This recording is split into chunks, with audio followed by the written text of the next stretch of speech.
Welcome to ConvHERsations with Kristie, brought to you by Herverse, a community where women who lead, build, and grow come together. This is a space for real, unscripted conversations with bold leaders who are creating impact. No fluff, no filters, just honest insights to help you lead well and live fully. Because at Herverse, we believe leadership isn't meant to be done alone. I am confident you are going to love it. So let's get started. Hey, everybody. Welcome to today's episode. I am so excited to have Chris Ronzio on today. Chris, I think we've probably been scheduled for this for at least 6 months, and the day is finally here. So it's exciting to have you on. Chris, would you introduce yourself to everyone? Yeah, of course. Well, first I got to say thank you. And I love this virtual little living room that we're in. So thank you for having me into your universe. If I could throw a her in there.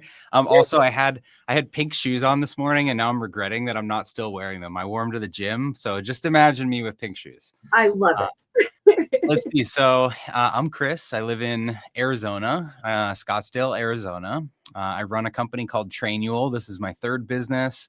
I've been married for 15 years, with my wife for 22, 23 years. I've got 2 boys. They're 7 and 11. I'm very active. I like running and doing marathons and triathlons and that kind of thing. And yeah, just having fun in business. Oh, I love that. Well, and Trainual is actually how you and I met. We met at an EOS conference, and you were there exhibiting. And Trainual's, it's an exciting company in my opinion, because it really truly is taking the heart of what we need as second in command leaders, which is process, and creating that space for us. So I'm really curious, Chris, like how did this kind of evolve for you? I know you said this is the third company, but how did Trainual come about, and why is this a passion for you? Sure. So my first business was a video production company. And in the video company, I started it in high school. I ended up running it for 12 years.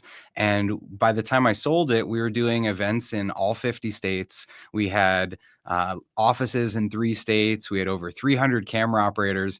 And the way that we pulled that off was we were remotely training people, crews in every city, on how to show up to a venue and do things our way, and how they would ship the footage back to the fulfillment center, and how they would, set up and bring things through the loading dock, and which venues had unions and which ones didn't, and how to run cables to jumbotrons. And so there's so much process, right? And so at the time I thought this is just, how we work, how we do things. And when I started meeting other entrepreneurs, I realized that the process piece of how we documented, how we trained, was pretty unique about my company. And so when I sold it, I started a consulting firm, and I was going business by business, building their operations manuals, their training manuals. And I would go in, I'd unpack all their workflows, their tools, their operations. We'd write out SOPs, we'd shoot training videos, and then we would show the whole company, like, this is how it works. This is how we're supposed to work. And so through that process, create a little software tool called Trainual. That's a training manual. And now over 10,000 businesses use it around the world. Wow, that's really neat. I know every integrator heart is like, yes. Yeah, totally. That is exactly what we want in our companies, right? And yes. Why do you feel like processes are so important, though? Well, process is consistency, and consistency is scalability, and it is predictability for your customer. And so businesses work because customers get to know you and they have a predictable experience. And especially businesses that scale, you can't have the same person delivering the same service or the result every time. You have to start to create leverage. You hire other people, you open more locations. And where businesses really struggle is when the quality diminishes and suffers because they're not doing things the same way.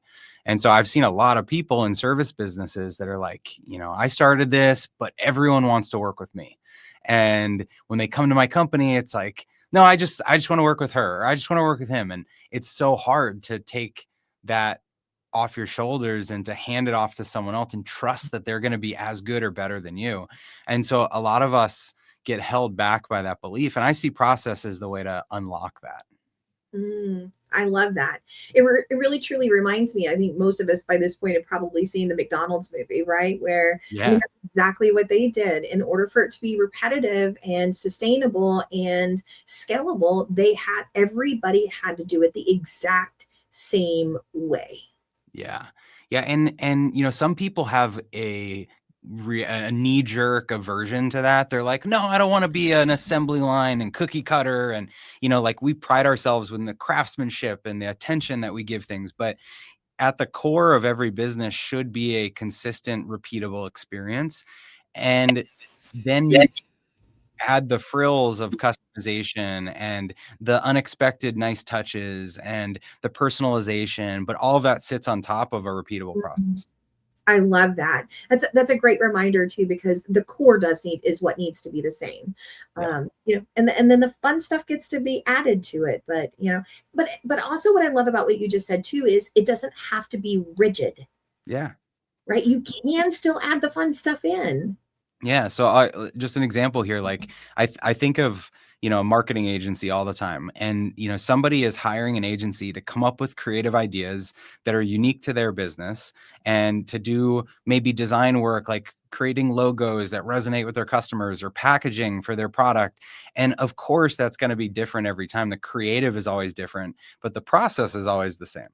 Like the way that you bring a client through discovery to figure out what their brand's all about should have like the same questions and the same length of a meeting and the same people in the room, and then once you figure that out, the way that you do the time boxed creative work, like you still have to get to an end result that's a proposal for that customer or a presentation for that customer, and so there are these milestones of process that help make sure that we follow the same routine, that we do this, give customers the same experience, even though the thing that they're walking away with can be very different every time.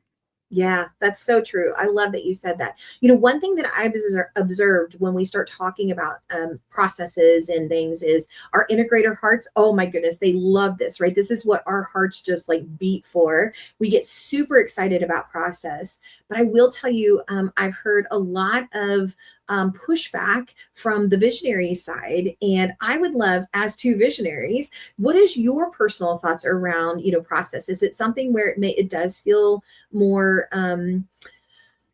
like the feedback that I've heard is it handcuffs me Mhm. versus creating processes is really truly about freedom, in my opinion.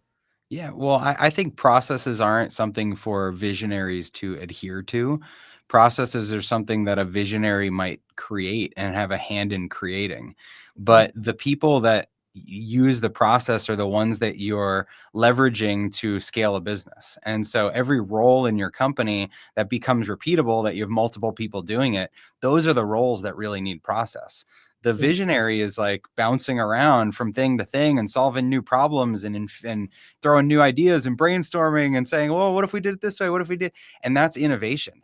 And so you don't box a visionary up with process, because their role is never the same. Every day they're going to wake up and do what they're inspired to do and contribute in some unique way to the business. But visionary is not following the process. They're kind of a one of one. Whereas the roles in your business that have more people, like your sales reps, they need to be doing things the proven way. And your customer support reps, they need to be answering the same FAQs.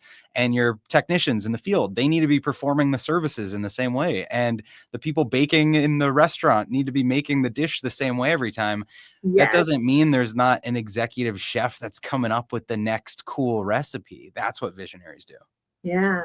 Well, and for me, like I said, for me, it's not handcuffs. It really truly is freedom, because in order for me to elevate it, to be sitting truly in that visionary seat, I do need the team being able to execute the processes, and my integrator to be able to take my vision and turn it into process that can be now done with the team. So for me, it's freedom.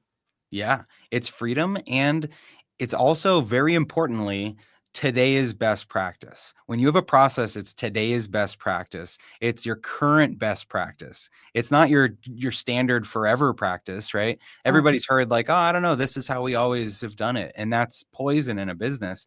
But you need a best way that you do it today. And then everyone in the company needs to be empowered and challenged to make a better way. And if Yeah. they can figure out a better way, then let's make that the new standard. Yeah. How often do you encourage people to review their processes and update them? In our system, the default's 90 days. And so people can set it to whatever cadence they want. But I feel like quarterly works really well. And that's what we use internally at Trainual is quarterly. And so every process has an owner, and that owner gets notified that, hey, go in, verify, make sure this is still the way you do it. And I think that works well. For smaller companies, you might even just use a trigger like every time I hire someone. And if you only hire someone once or twice a year, before you onboard that person, just take a quick pass through all the ways that you've written it down and make sure they're up to date. I love that. I love that. I'm really, really curious. AI is something that is really, I mean, it is here. It is no longer a thing of the future. It is absolutely here and present. And I'm really curious from your standpoint, how is AI and technology really helping with processes now? How isn't it? I mean, it's like it is everywhere. So for us, first, we use AI to help frame out your organization. And so based on whatever, industry you're in, whatever geography, however many employees you have, the AI can help brainstorm what are all the roles and positions in my company? What are the responsibilities of those positions? Because I've always felt like that's the table of contents for everything that you do. And so you need to have that first. And so once you've got the structure, which AI helps with, then you can start to document. And so AI, again, can help you create your first draft of any process. If you just prompt it with like, hey, here's the system we use for payroll, and here's the frequency we run payroll, and here's a couple of, bullet points, boom, it'll write the whole process on how to do payroll. And so it saves people like that first 50 to 80% of effort. And then you can go through it and comb through and say, oh, actually, let me tweak this, or let me put this custom step, or here's a little quirk of something we do. But it really gets you most of the way there. And then AI also is really important on the trainer side, on the trainee side, because people can learn just by asking a question. They don't have to go to their manager anymore. They can just ask our system or other systems, hey, how do I do this? And it will give you the answer because it's been put in there by someone. Yeah. And the beauty of that is now you're being more efficient, right? The person is getting the time, their question answered quickly, and we're saving the manager from having to, take their time now to answer too. It's just more efficient. I Exactly. personally love it. But I want to reiterate what you said too, though, that AI is not the final answer, right? It gets you the first 50 to 80%, but you still have to have human eyes on it. You can't just expect AI to create your processes for you. No, and if you do, if you don't put any energy or any custom knowledge into them, then you're gonna get out what you put in, Mm. And so, like, if you sat down and said, "I'm gonna write every process in my company with ChatGPT in the next 12 hours," then you'd come up with like a lot of vanilla garbage that doesn't really apply to your business, right? And then you'd give it to someone and realize, like, oh, this actually was totally useless. And so you really need to, make it valuable. You need to explain this is how we do it, not this is how generally the world does it on the internet. That's what AI will start with. Yeah. I just recently had a conversation with Ken DeWitt, who's my EOS implementer, and I've known him for almost a decade now. Oh, wow. That just kind of aged me there a second. I realized I've known him for a whole decade. But we were talking about ChatGPT too, and, AI and how to use some of these new technologies. And one of the things that I love that he said about ChatGPT is, Kristie, it is a college intern. It's not the final answer. It doesn't know all the things. It doesn't have the experience. It doesn't have the wisdom, but it's going to get you the first few sentences, the first few things that you need. It's going to make you think about things. And I just loved that analogy that ChatGPT is a college intern. Yeah, it's kind of like, if you hire someone and you ask them to do something, but you don't give them any instructions, and then they go off and they might do something, but you're like, oh my gosh, no, sorry, I didn't mean like that. Right? Like when you ask AI to do something, it's going to do something. It's just like, is it doing the right thing? And so I think AI is most useful, yeah, for that first 50% when you're just when you need a thought partner and you need some structure. It's really good for that. And then it's really good, especially for visionaries, on like that 10 or the last 10 or 20% of super detailed stuff. You know, Yeah. like if I need you to synthesize tons of information and read this like 400-page PDF and give me the gist of what's going on, I think it can actually do like MBA level work at that stuff, Yeah. but it cannot do MBA level work, or it cannot do, you know, business owner level work at the stuff that business owners need to do to get out of the day to day. It's not magic in that way. Yeah, it's not magic, but I will tell you, just like sometimes when we ask, like your example of, sometimes when we have that college intern that's helping us out, and we're like, hey, do this. Sometimes they do it a little bit differently, or they add in that one thing that you're like, oh wow, wait a minute, I've never thought about that. And Yeah. so sometimes I've noticed when I'm entering things into Chat GPT, I love to ask the question, and what else? What am I Yes. missing? And Yeah. sometimes I'm like, wait a minute, I never thought about it, or I never thought about it in that way. And it can actually contribute to the conversation pretty profoundly too. Yeah. I remember over the summer, my brother and I were pinging it about just like future big, crazy business ideas. And we asked it something and it would give us an answer. And we said, no, go crazier. And then it gives us another answer. And it's like, no, crazier. And by that's doing it 6 times, it's like Trainual is the intergalactic ecosystem for how planets work together. It's so That's so fun. if you keep asking it, it's actually fun what it produces. It really can be. It really can be. And it can be, again, I think the biggest thing that people forget is they think it's that thing you just put some information in and it spits it out.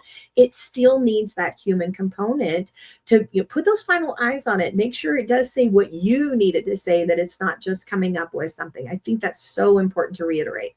Absolutely. Yeah. Yeah. What other ways are you using AI? I'm really curious.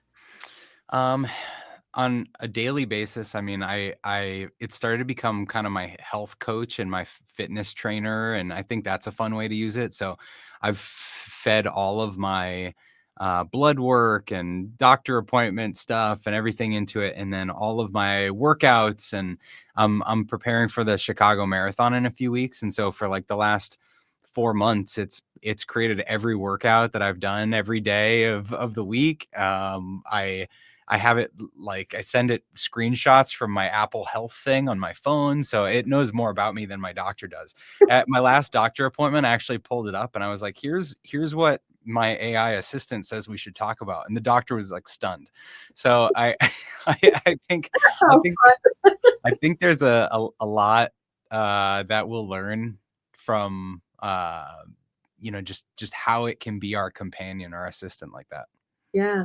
Yeah. I How love about that. you? I mean, I will tell you, a lot of people have been saying to me, like, I'm using it to generate, social media posts and different things. And I use it slightly different because I really want, things like that to be really my thoughts. But Yeah, I same. want to be able to like to use it and say, here's what I'm thinking, but I'm not, it's not fully formed for me yet. How would you help me craft this? And so it's still my thoughts, my ideas, but it's just helping me expand on what it can be, and what I'm actually trying to say.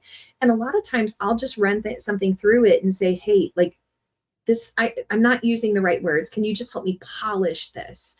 Yeah. And so it's just elevating me in a way, and I feel like with every time it does that, it's challenging me to grow and get better, because when I'm now writing things, I'm learning from it ways that it's elevating what I'm currently saying. And Yeah. so it's like every time, like, I'm elevating, then I'm pushing it and I'm like, elevate this. And then it spits something back. And then I'm like, okay, great. Next one, let's do this. And I've already started the elevation from what it sent me. And I'm like, now you continue to elevate. And it's every time just growing me. So I find it really interesting that it really has become, I mean, like you said, it's a companion, Yeah.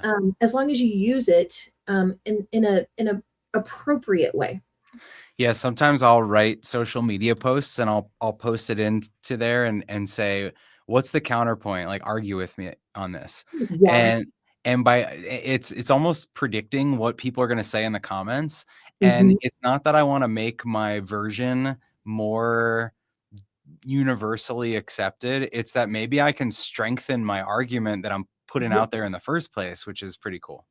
Yeah, I could not agree more. I do that kind of too, where it's like, I want to make sure that that my message is being clear. And so make sure, like, this is what I'm trying to say. Make sure the entire thing says this. And I love that. Tell me what I'm missing, and tell me what other people are going to like say to me. And Yeah. it's fun. It's really interesting to go back and forth that way. Yeah. It's great for employee kind of conflicts and, if you've got multiple direct reports or you've got something that's happening and, like we had someone that, accepted another job recently and I'm so excited for her and supportive, but in the moment you're like, this is what I want to say. And it's nice to have someone as an in-between that's like, hey, calm down there. Like that you can just sort of type things out and be like, oh, I guess I am really happy. And let me send this message instead. So Yeah, that can be very true. It can be a filter for us for sure. Well, yeah. I'm really curious, like, I mean, it sounds like yours understands your voice the way that mine does. Yeah. And I've spent quite a bit of time really out like teaching it my voice. Have you done the same? Oh yeah.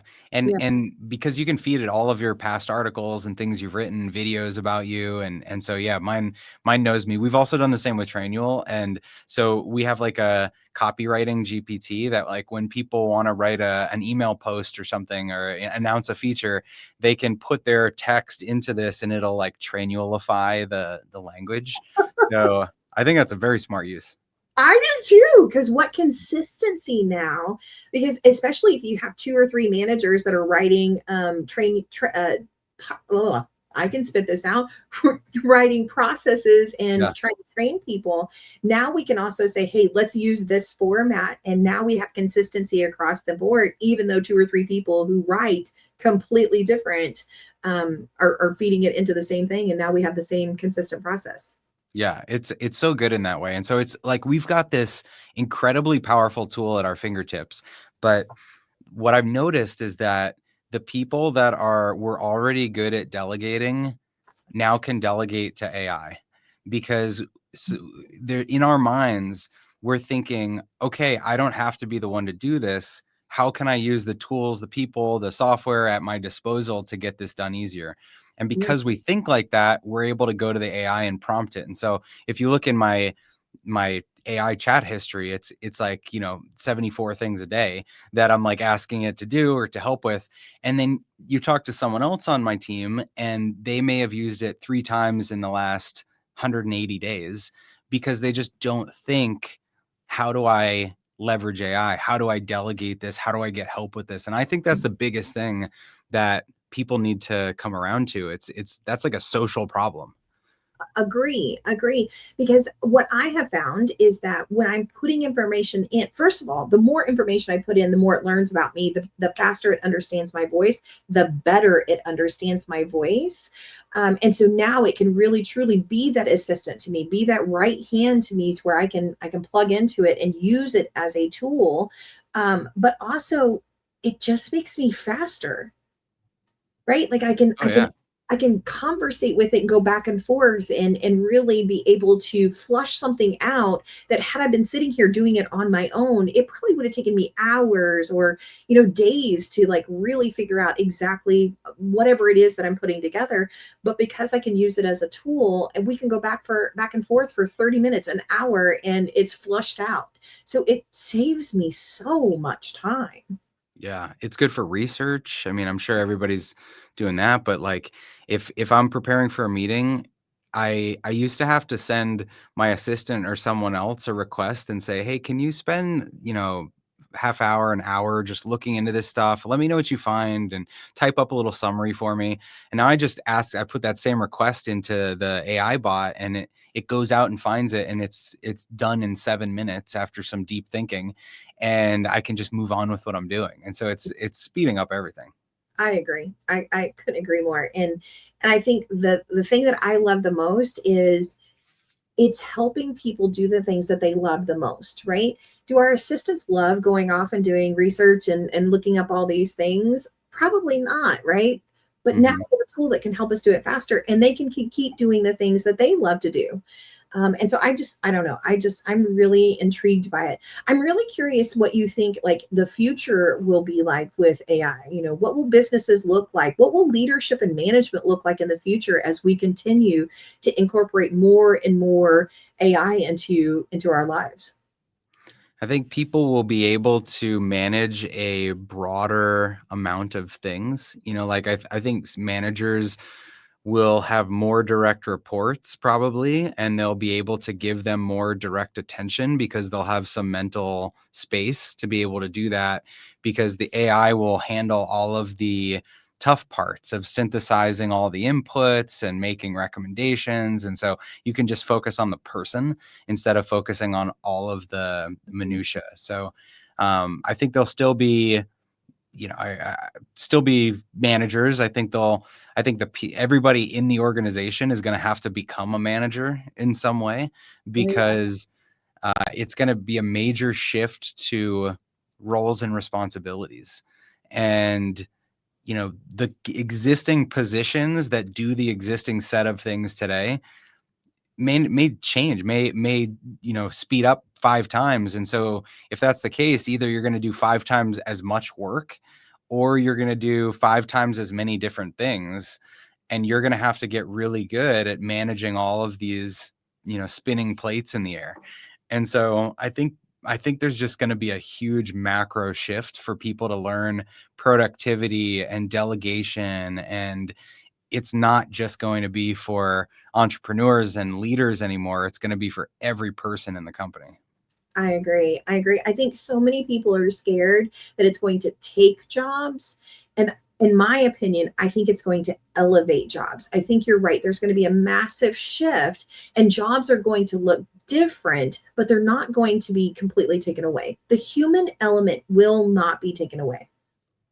Agreed. We need the human element to be happy and engaged at work, I think, but people will be able to do more. And so I think new positions will be created because so many new companies will be growing or starting, and there'll be new markets that open up. Like just as an example, 2 years ago, Trainual was only in English, and now Trainual is in like every language, because the technology has gone so fast that we can support any language, and the copy in your browser can be any language, and we can do customer support in any language, because everything's evolving and advancing so quickly. And so that doesn't create fewer jobs, that creates more jobs, because we still need people that can help do product marketing in those local areas and help adjust our pricing in those local areas. And it creates more opportunity, the more abundance. And so I think it will move jobs. Like we may not be hiring as many of the same positions we used to hire, but we'll be, like you said, elevating the people that are most equipped to take on more responsibility and have bigger roles and manage a wider spectrum of stuff. And I think that's pretty cool. I do too. I think the future of business and what it's going to look like, I think it's still to be seen, but I think it's really an exciting time that we're in, of this transition, from being so manual to now having all of these opportunities at our fingertips, because really, truly, I mean, it is at our fingertips. Anybody and everybody who wants it has access to it. Yeah. A new world. New world, that's for sure. Well, friend, listen, we could probably sit here and talk about AI and technology for days on end, but I want to make sure that we have an opportunity here to talk about and kind of round out our conversation with, as you know, honor, empower, and inspire. And these things mean so much to me. When I think about women in leadership and women who have made a big impact, I always like to look back and honor the women who have come in the generations before us. Who is a woman that you want to honor today? Gosh, my mind immediately goes to both of my grandmothers, Helen and Terry, but I'll talk about Terry. So she, both of them have passed, but amazing memories. My brother wrote a book that we collaborated on a couple years ago, or last year, called Processes. It's about systems and processes, but it features a little cartoon hamster. and we named that hamster Terry after my grandma. And the whole story is about how Terry trains someone else to run the wheel, and then the wheel turns into a ladder, and she gets out of the cage and she goes out to the yard and sees all these other wheels out there and starts hiring the chipmunks, and it's a total incredible story. But it just makes me smile thinking about my grandma. And she always used to tell me as a kid, I would say things to her, I'd share my fun ideas with her, and she'd say, well, that's an I good idea instead of a good idea. And so if I ever start like an investment fund someday, it's going to be called I good idea. I love that. What a beautiful way to honor her in so many ways. I'll have to remember that. That Terry is a hamster, and that's named after your grandmother. I love it. Yep. What about empower? Empower really for me is a woman of a current generation, someone who's in leadership or business today that either you hope to empower or that empowers you to be your absolute most. Who would that be? That's got to be my wife, honestly. Like my wife, Leanne. So I've been with her since I was 17. So she's seen all three companies. She used to work at the video sales table at my video production company, and then supported me over the years. And anytime I get really stressed out, hers are the arms that I can just collapse into. And I can sit down next to her on the couch, and she can be my therapist and say, like, what's going on? Let's make a list. Let's write it down. What are you going to do next? And I think to be strong, it's important to have someone you can be weak around. And that is my wife. Oh, Chris, that was a huge nugget right there. What a beautiful way to say that. I appreciate that very, very much, because I feel that very, very strongly. What about a woman of a future generation? Who is someone that you hope to inspire? So this one, I'm going to be more broad and say the women that work at Trainual. We are today 51% female as a company. And I am excited that every single person here has stock, and someday we'll have a big outcome. And we've already had people leave and start their own businesses. And I just can't wait to see how many future companies we're seeding here. And so that's who I hope to support in the future and invest in and empower in the future is the people that learn something here and then go create something in the world that they own. Oh, I love that. I love that. Hey, listen, Chris, you are like the process person for me. I always look to Trainual when I need something. If somebody is wanting to get a hold of you, what's the best way for them to contact you? LinkedIn is the best. So just Chris Ronzio on LinkedIn. I answer every message. I'd love to connect with you there. Perfect. Y'all, this was a fun conversation. I really hope you enjoyed Chris as much as I did. And listen, he is a wealth of knowledge. And I can tell you firsthand, Chris always answers his message. So if you need him for anything, don't hesitate to reach out. Y'all have a great week, and I'll see you again next week. Thank you so much for tuning in to this episode of ConvHERsations with Kristie. I hope you're walking away with a few nuggets of inspiration, maybe a new perspective, or just a reminder that you're not alone in your leadership journey. If this episode resonated with you, share it with a friend, drop us a comment, or tag us with your favorite takeaway. And don't forget to subscribe so you never miss an episode. Until next time, keep showing up, keep leading with heart, and keep building the kind of life and leadership that feels true to you. I'll see you in the next ConvHERsation.